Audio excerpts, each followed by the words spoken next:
오늘 읽은 본문 요한복음 1장 5절에 빛이 어둠에 빛이 되 어둠이 깨닫지 못하더라 있습니다. 이 빛은 삼위 하나님의 생명과 진리의 빛을 말씀하고 있습니다. 세상은 그리스도라는 빛을 통해서 볼 수 있도록 예수님이 이 땅에 빛으로 찾아와 주셨습니다. 그리스도라는 빛을 통해서 세상을 보아야 세상의 바른 의미를 알 수 있도록 했습니다. 그렇기 때문에 그리스도의 빛을 모르면은 그 사람은 환한 대낮에 산다 해도 칠흑가듯 어둠 속을 헤매게 되는 것입니다. 예수 그리스도는 어둠 속에서 헤매는 보잘것없는 인생들을 위해서 이 땅에 빛으로 찾아오신 분이십니다. 마태복음 4장 16절에 흑암에 앉은 백성이 큰 빛을 보았고 사망의 땅과 그늘에 앉은 자들에게 빛이 비추었도다 하였느니라 했습니다. 그러므로 이 5절의 이 빛은 그리스도의 신성을 표현하는 뜻입니다. 그리고 이 빛은 요한복음에만 21번이 나옵니다. 그리고 이 빛은 그리스도의 생명을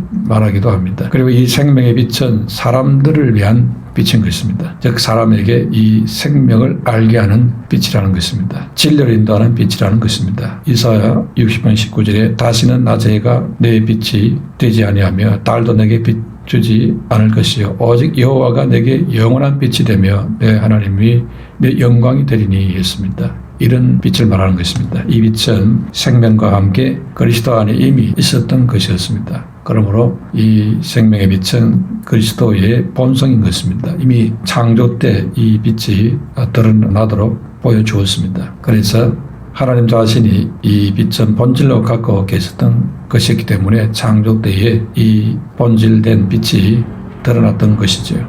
그래서 하나님은 빛이라는 것입니다. 요한일서 1장 5절에 보면은 우리가 그에게서 듣고 너희에게 전하는 소식은 이것이니 곧 하나님은 빛이시라 그에게는 어둠이 조금도 없으시다는 것이니라 했습니다.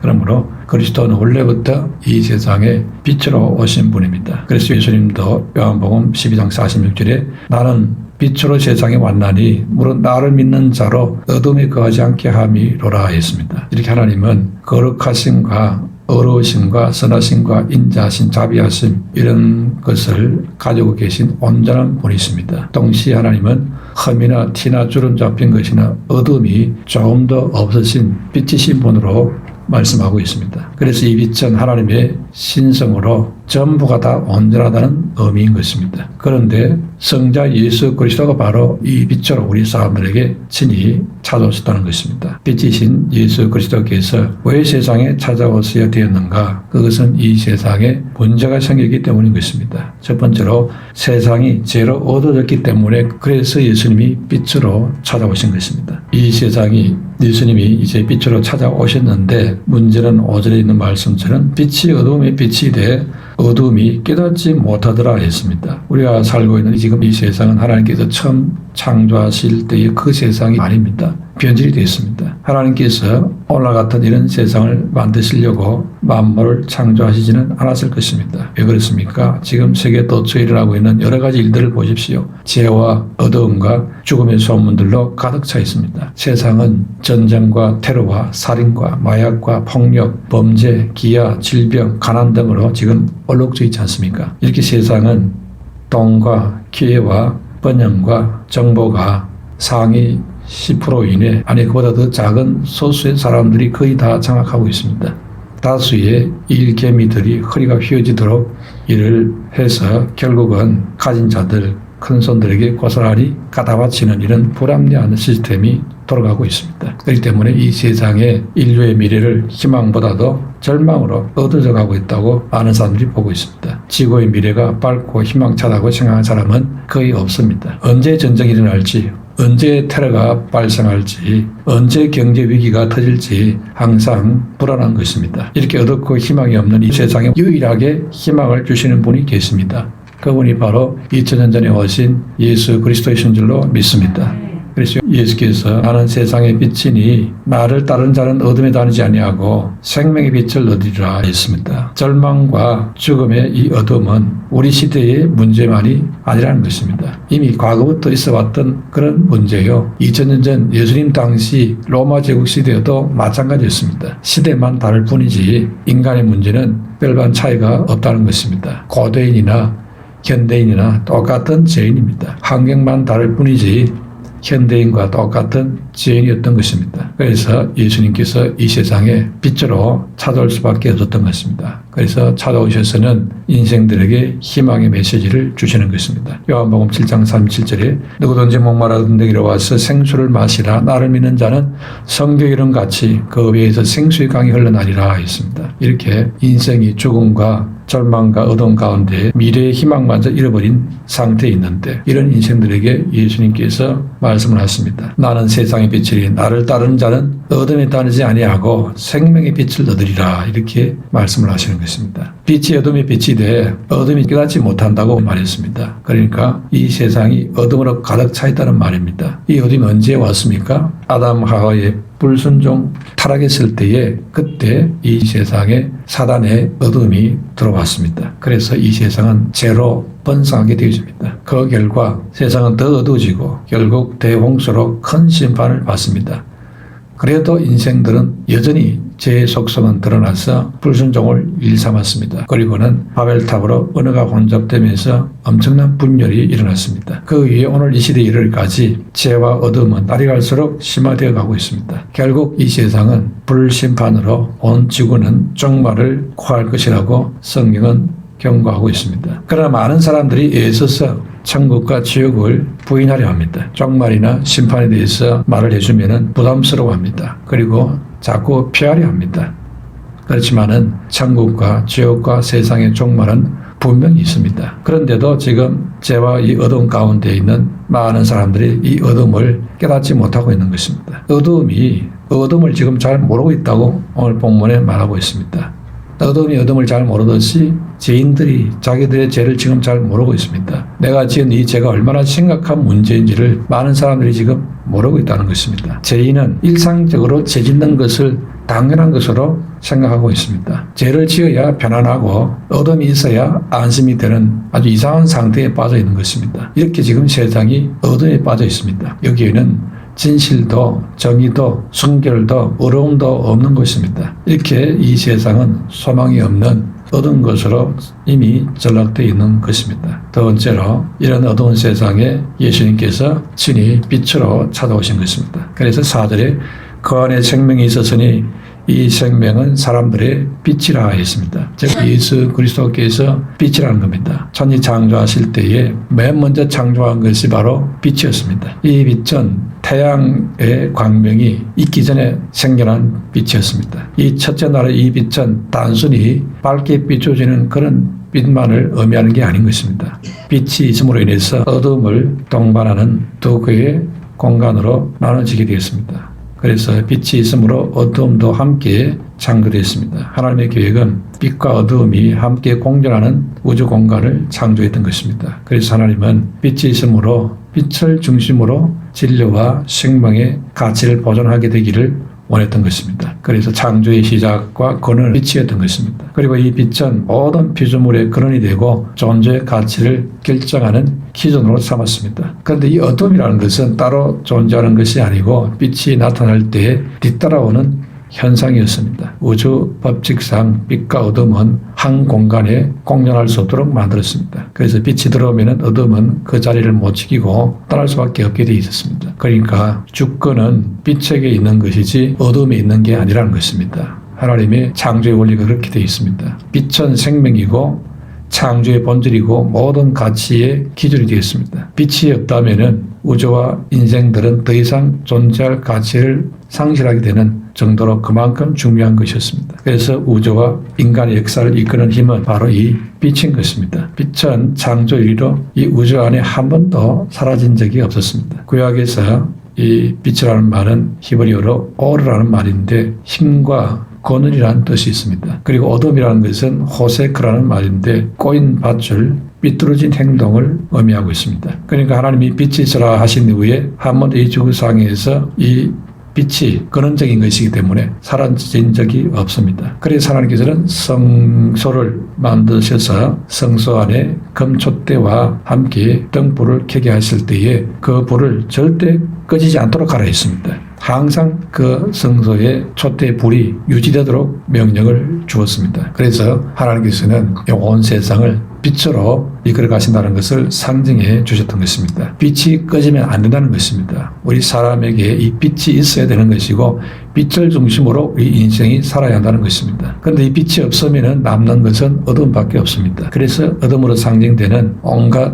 더러움과 악함과 무질서와 혼돈과 죽음과 저주 이런 것들을 빛이 없으면 몰아낼 방도가 없는 것입니다. 그렇기 때문에 이 세상은 빛이 주관해야지 어둠이 주관해서는 안 된다는 것입니다. 잠언 2장 13절에 이 무리는 정직한 길을 떠나 어두운 길로 행하며 했습니다. 요한복음 3장 9절에도 그 정죄는 이것이니 빛이 세상에 왔으되 자기 행위가 악함으로 빛보다 어둠을 더 사랑하는 것이라 했습니다. 어둠 속에서는 악이 판을 칩니다. 그리고 죄가 난무합니다. 그리고 부정부패한 자들이 이 어둠 속에 더 그걸 즐기고 그걸 기회로 삼고 자기 활동 모드로 삼습니다. 이렇게 되면 어둠 아래서는 분별력을 잃게 됩니다. 그래서 어떤 게 옳은 것이고 어떤 게 잘못된 것인지 구분이 안 되지요. 어둠 가운데 있으면 이게 길인지 강인지 언덕인지 진흙탕인지 마른 땅인지 분별할 수 없습니다. 세상은 이미 죄인들이 판을 치는 어둠의 장소로 지금 변질이 되어 있습니다. 그래서 사람들의 삶은 온갖 생존 경쟁과 함께 약육강식과 모성과 부조리가 발개치는 것으로 변질이 되어 있습니다. 그렇기 때문에 이 세상에는 수고와 슬픔과 무거운 짐을 지고 살아가는 많은 사람들이 신음을 하고 있는 곳입니다. 이런 부조리한 삶의 방식이 깃들어 있는 사회 구조가 되어버렸습니다.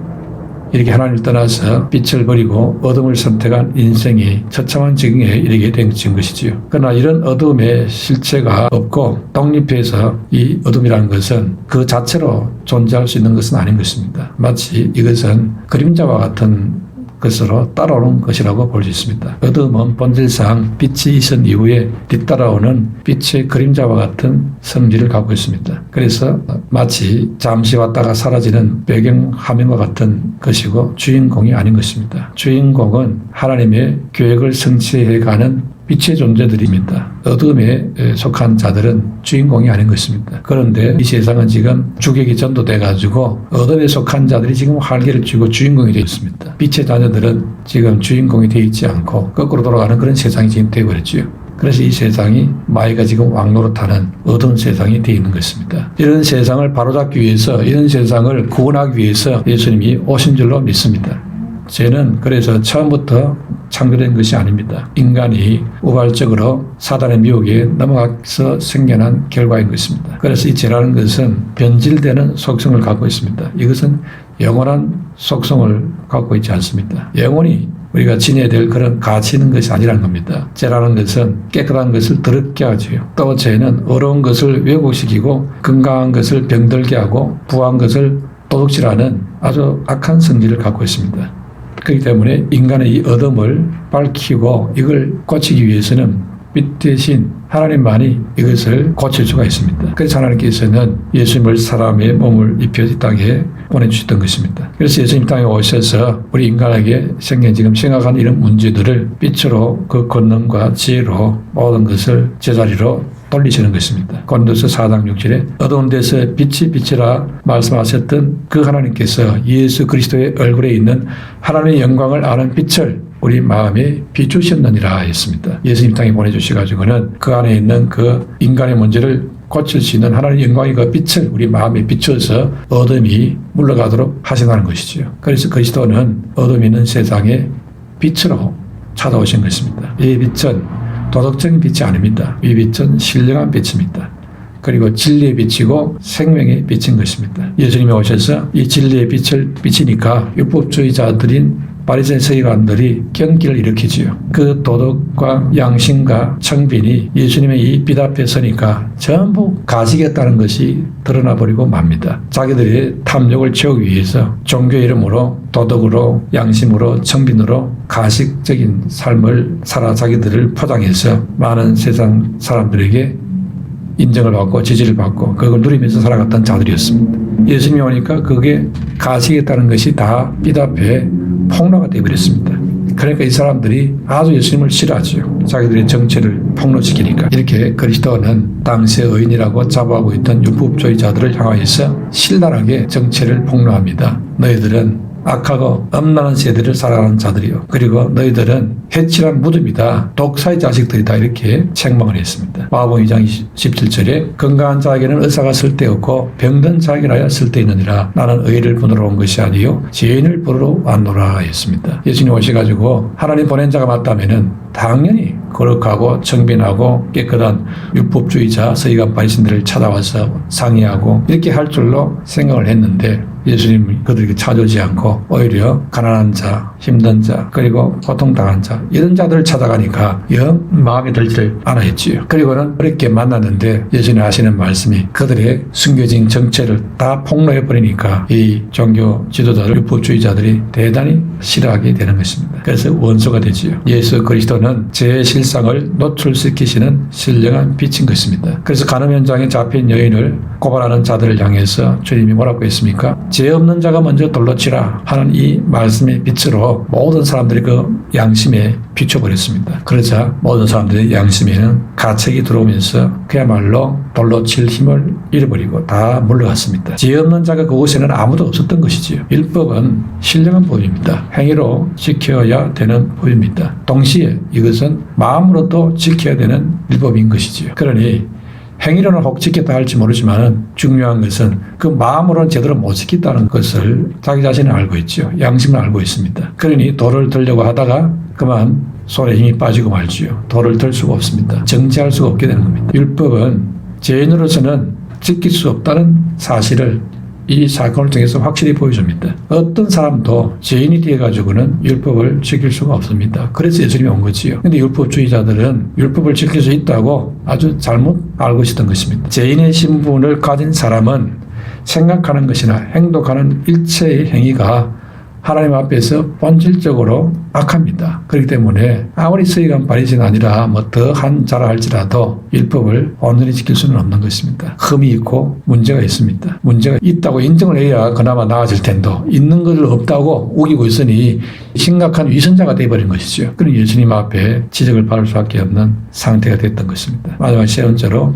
생명의 빛을 전가하는 자로 우리가 살아야 됩니다. 8절에 요한은 이 빛이 아니요 이 빛에 대하여 정언하러 온 자라 했습니다. 빛이 없는 세상은 혼돈과 무질서가 있습니다. 어둠 아래에 있어서 분별을 할 수 없습니다. 어디가 길이고 어디가 옳은 바른 곳인지 구분이 안 되지요. 그렇기 때문에 우리 사람이 태어나면서부터 인간이 어디서 와서 어디로 가는지 지금 알지를 못하고 있습니다. 그리고는 매일매일 긴장과 두려움에 쌓여서 살아가고 있습니다. 인생길에 이정표가 지금 없습니다. 그냥 되는 대로 살아가고 있어요.